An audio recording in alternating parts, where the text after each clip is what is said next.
guys, welcome back to my channel.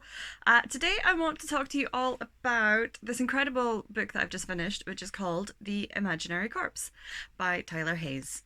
It will come as no surprise, I'm already calling it incredible, that I absolutely adored this book. I've given it 5 stars, like hands down, the cutest, most adorable, most tragic, dark little book I've read. I've not really read anything like this, at least certainly not in a very long time. So it was so lovely and refreshing.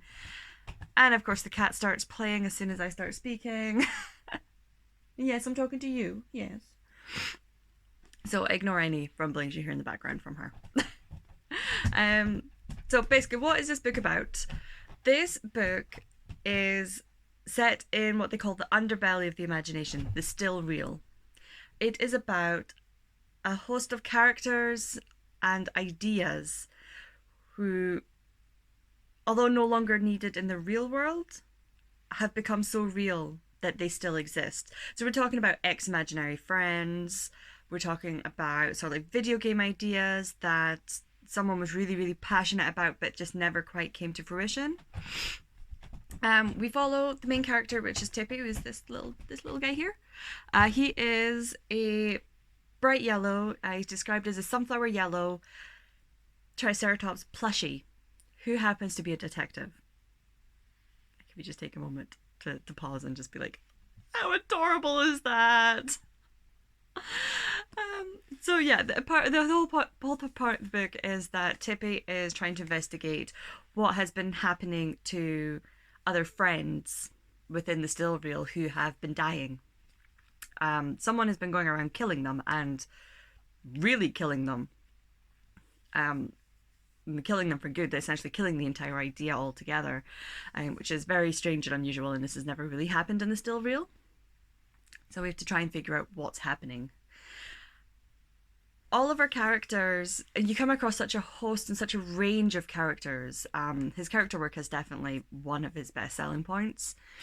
So we've got Tippy, the bright yellow Triceratops plushie. There is Spider Hand, who is basically just a hand, I think. That's how I've sort of imagined him, who really enjoys playing piano and hosting tea parties. I mean, come on. We've got superheroes, we've got supervillains, we've got penguins of sadness. Picture those as you will. They are just so varied. We've got Big Business, who's essentially a business tycoon. We've got Whales of Memory, where they basically feed on memory instead of plankton, I think. That's, again, hitting myself with a book. This is the world full of imaginary friends. Sometimes the descriptions leave you going, I know exactly what that looks like. And then sometimes they're just brushed off a little bit aside and just let your own imagination take it. Which I think in this case really works. The characters just themselves, they are so lovable. They are just so relatable. Yeah, I think. I've absolutely fallen in love with pretty much all of them. They are just the best. Tippy in particular, as well as being this bright yellow plushie, he's cynical, he's a little bit sarcastic, he's really down on himself, he's really self-critical, which I relate to a lot. He doesn't like getting rained on, and at the end of the day, he's had a really, really tough day. To just help himself relax and give himself a bit of a comfort, he takes himself downstairs to the laundry room and pops himself in the tumble dryer. Because, oh guys, I can't. This book has just left me squealing, and oh, it's just far too cute. But yeah, as well as all the cuteness, there is darkness and tragedy to this. This is essentially a thriller. This is a murder mystery. Tippy has to try and figure out who this person is, who this idea is that is killing off other ideas, which is something no other idea has ever been able to do. Why? Why is it doing this? And more importantly, how do we stop it? That in itself is quite dark themes for what is a whole bunch of imaginary characters. Um, but with this, the characters, because they end up in the still real, um, the it's just like the underbelly of the imagination. They have all, for the most part, they end up there for quite tragic reasons, and you do get some backstories.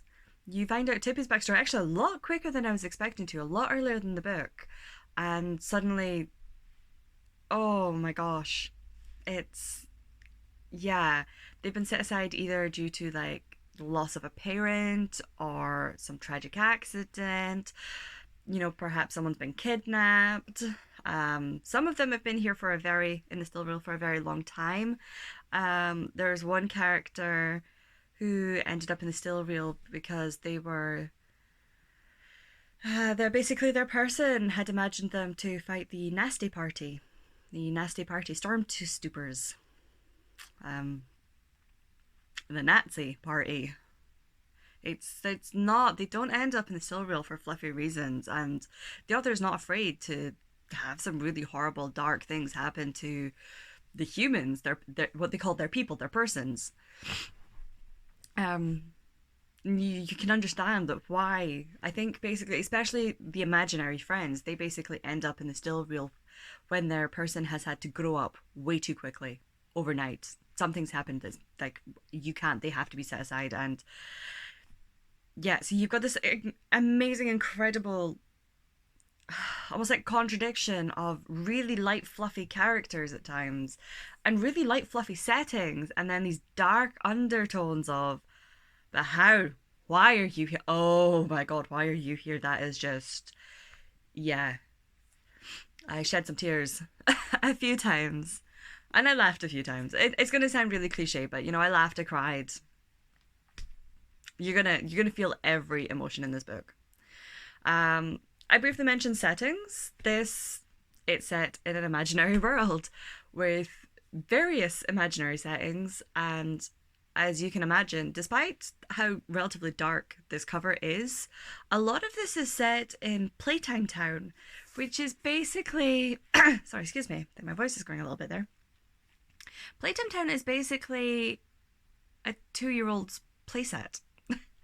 I mean, if you think of like the oh gosh, like the Playmobil, like playtowns where everything is like really bright colors and soft edges and just bright and fun and really interactive. That's basically Playtime Town. That's where Tippy lives.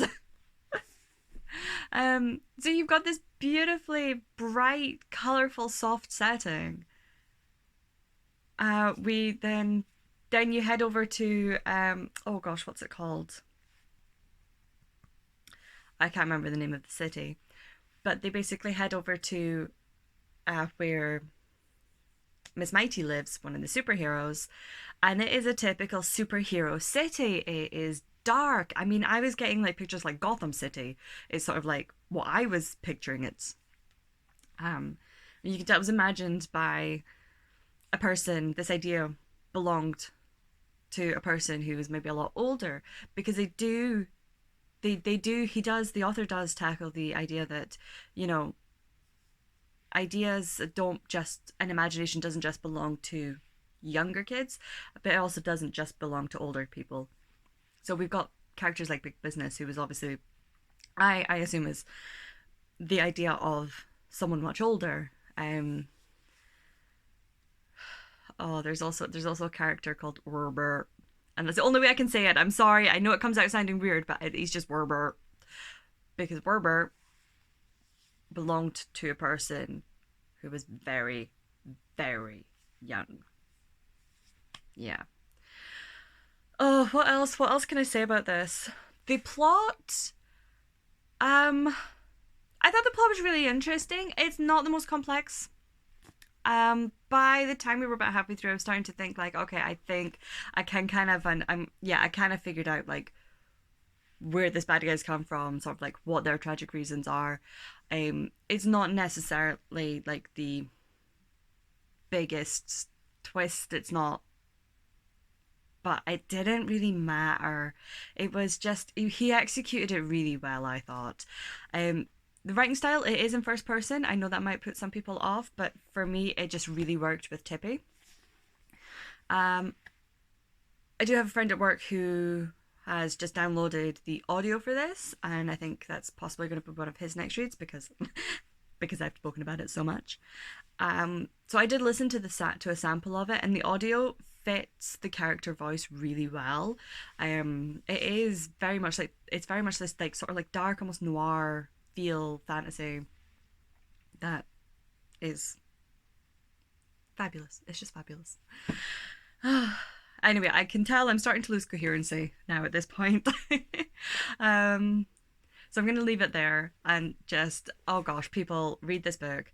No, I'm not. I'm going to very quickly mention it. The way it does, he did end it in a way that it works as a standalone, but he's left it open to potentially a sequel or two. It could potentially become a series, a little mystery detective series.